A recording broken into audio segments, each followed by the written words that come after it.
Edsel was in a murderous mood. He, Parquet, and Faxon had spent 3 weeks in this part of the Deadlands, breaking into every mound they came across, not finding anything, and moving on to the next. The swift Martian summer was passing, and each day became a little colder. Each day, Edsel's nerves, uncertain at the best of times, had frayed a little more. Little Faxon was cheerful, dreaming of all the money they would make when they found the weapons, and Parquet plodded silently along, apparently made of iron, not saying a word unless he was spoken to. But Edsel had reached his limit. They had broken into another mound, and again there had been no sign of the lost Martian weapons. The watery sun seemed to be glaring at him, and the stars were visible in an impossibly blue sky. The afternoon cold seeped into Edsel's insulinged suit, stiffening his joints, knotting his big muscles. Quite suddenly, Edsel decided to kill Park. He had disliked the Silent Man since they had formed the partnership on Earth. He disliked him even more than he despised Faxon. Edsel stopped. "Do you know where we're going?" he asked Park, his voice ominously low. Park shrugged his slender shoulders negligently. His pale, hollow face showed no trace of expression. "Do you?" Edsel asked. Park shrugged again. A bullet in the head, Edsel decided, reaching for his gun. "Wait," Faxon pleaded, coming up between them. "Don't fly off, Edsel. Just think of all the money we can make when we find the weapons." The little man's eyes glowed at the thought. "They're right around here somewhere, Edsel. The next mound, maybe." Edsel hesitated, glaring at Park. Right now he wanted to kill more than anything else in the world. If he had known it was like this when they formed the company on Earth, it had seemed so easy then. He had the plaque, the one which told where a cache of the fabulous lost Martian weapons were. Park was able to read the Martian script, and Faxon could finance the expedition.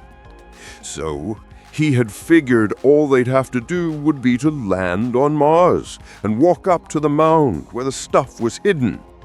Edsel had never been off Earth before. He hadn't counted on the weeks of freezing, starving on concentrated rations, always dizzy from breathing thin, tired air circulating through a replenisher.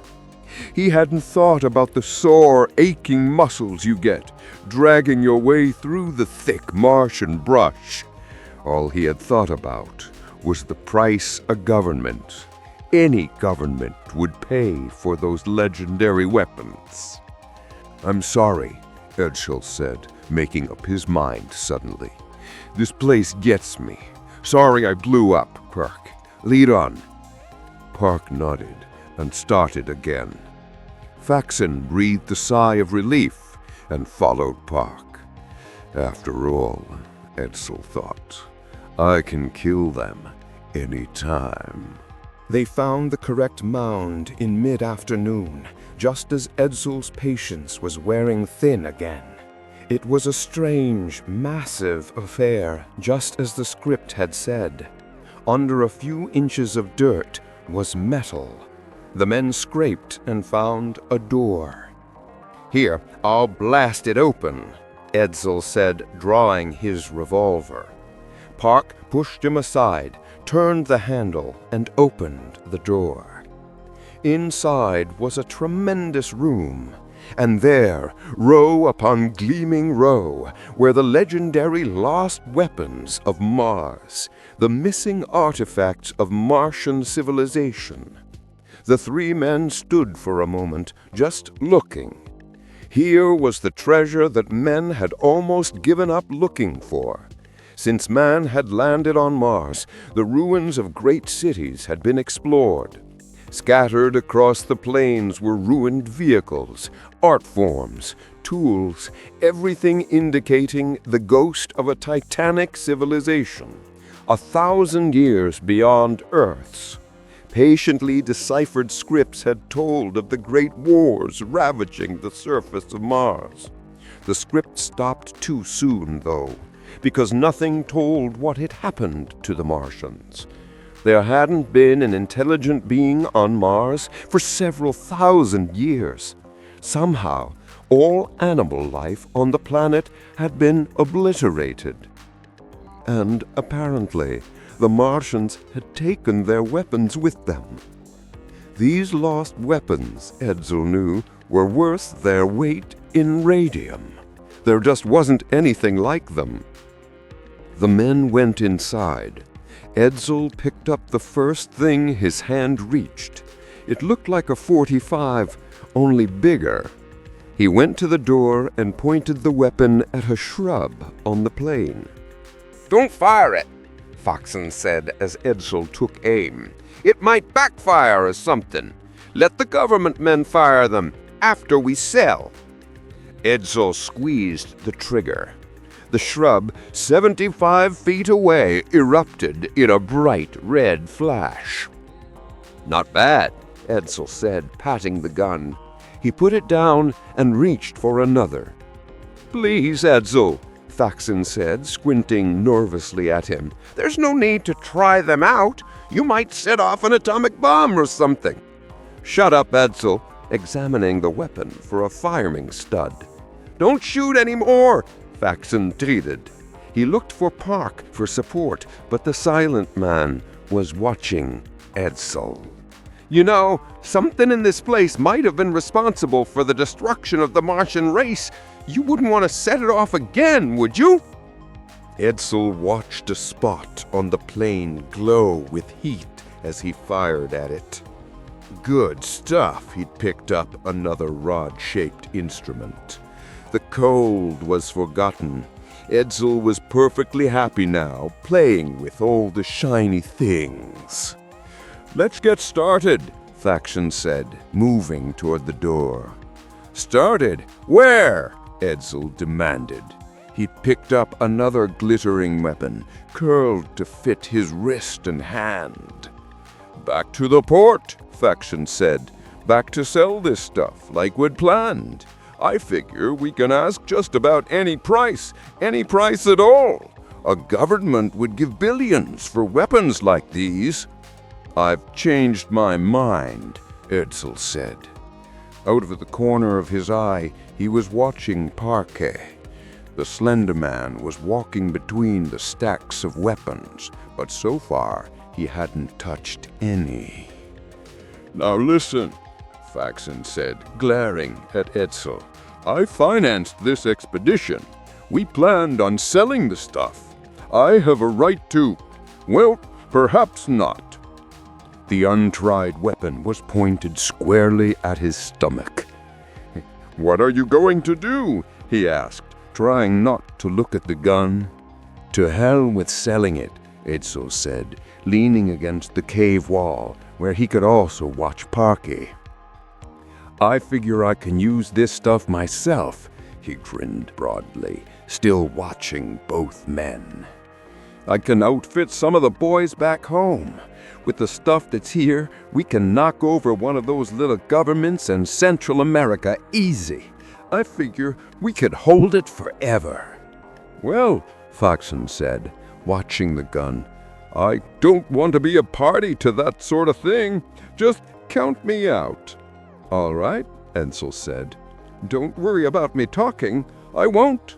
I just don't want to be in on any shooting or killing, so I think I'll go back." "Sure," Edsel said. Parquet was standing to one side, examining his fingernails. "If you get that kingdom set up, I'll come down," Faxon said, grinning weakly. "Maybe you could make me a duke or something. I think I can arrange that." "Swell! Good luck!" Faxon waved his hand and started to walk away. Edsel let him get 20 feet, then aimed the new weapon and pressed the stud.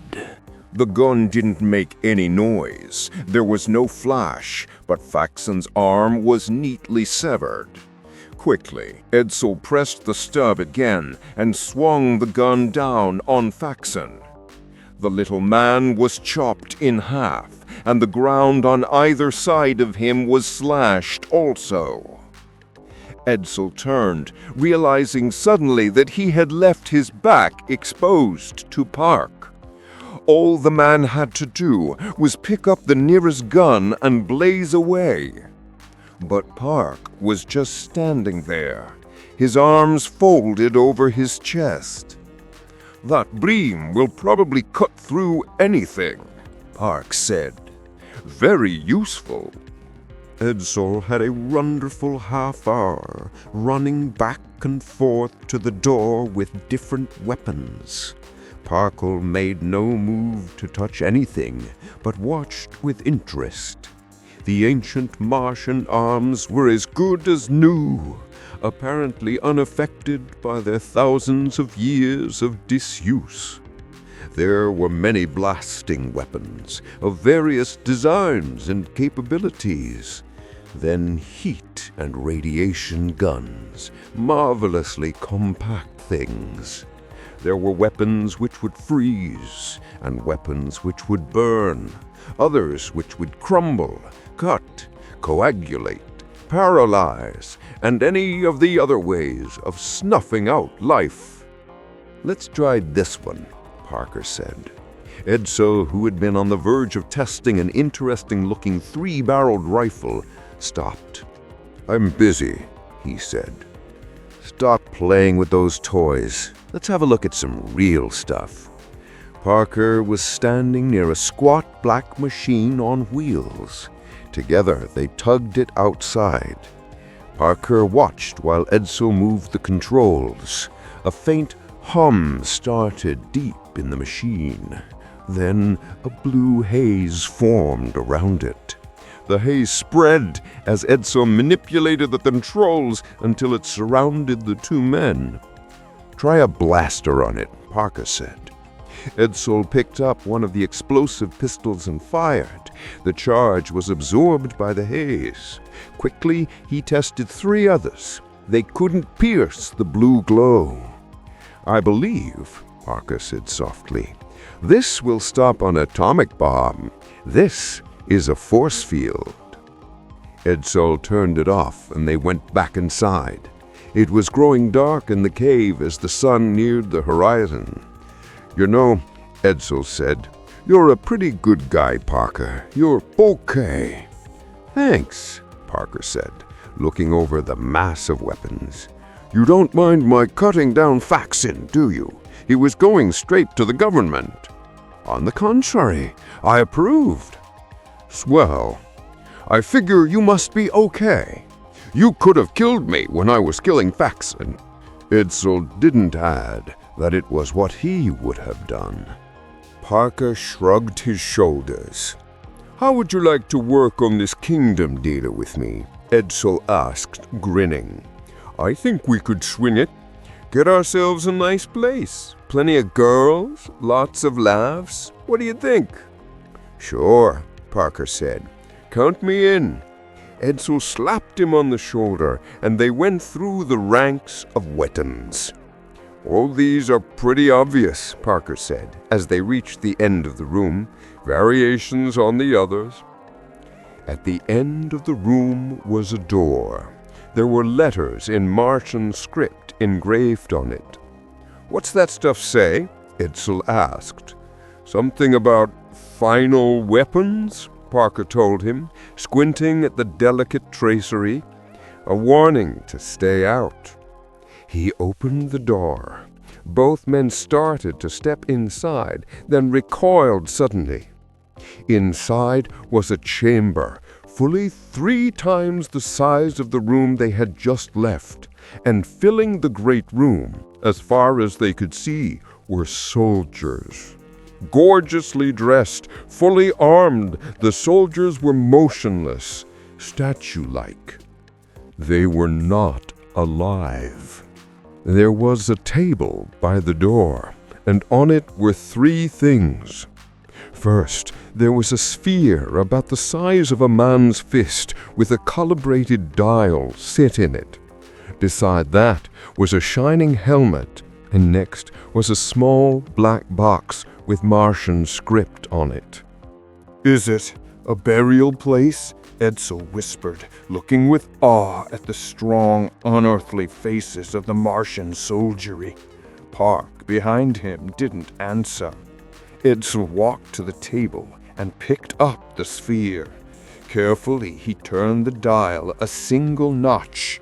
"What do you think it's supposed to do?" he asked Park. "Do you think—" Both men gasped and moved back. The lines of fighting men had moved. Men in ranks swayed, then came back to attention. But they no longer held the rigid posture of death. The ancient fighting men were alive. One of them, in an amazing uniform of purple and silver, came forward and bowed to Edsel. "Sir, your troops are ready." Edsel was too amazed to speak. "How can you live after thousands of years?" Park asked. "Are you Martians?"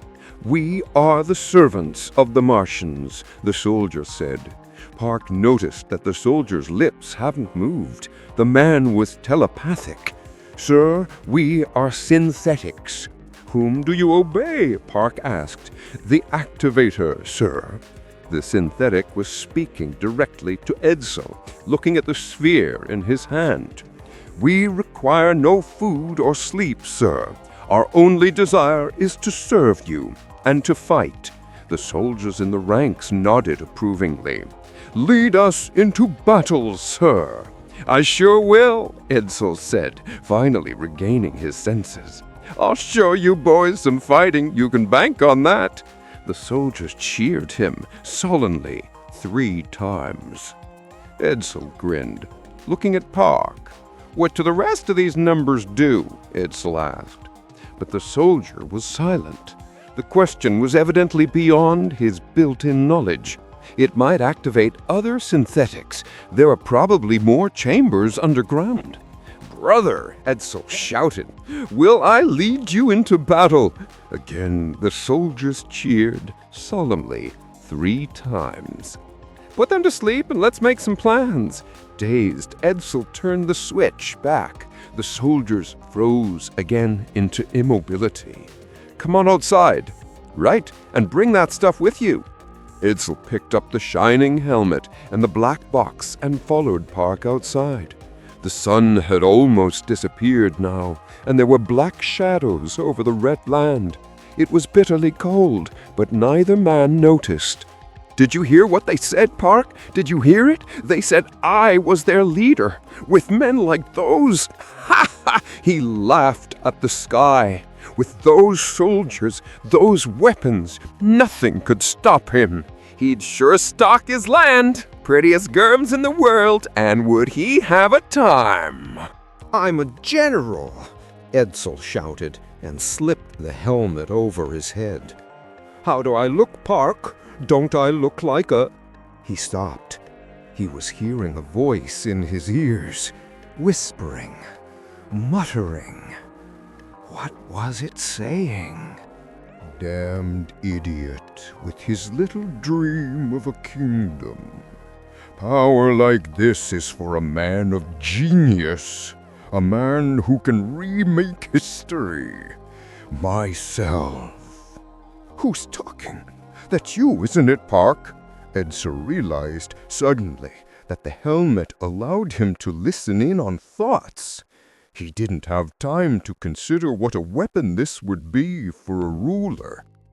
Park shot him neatly through the back with a gun he had been holding all the time. "What an idiot," Park told himself, slipping the helmet on his head. "A kingdom.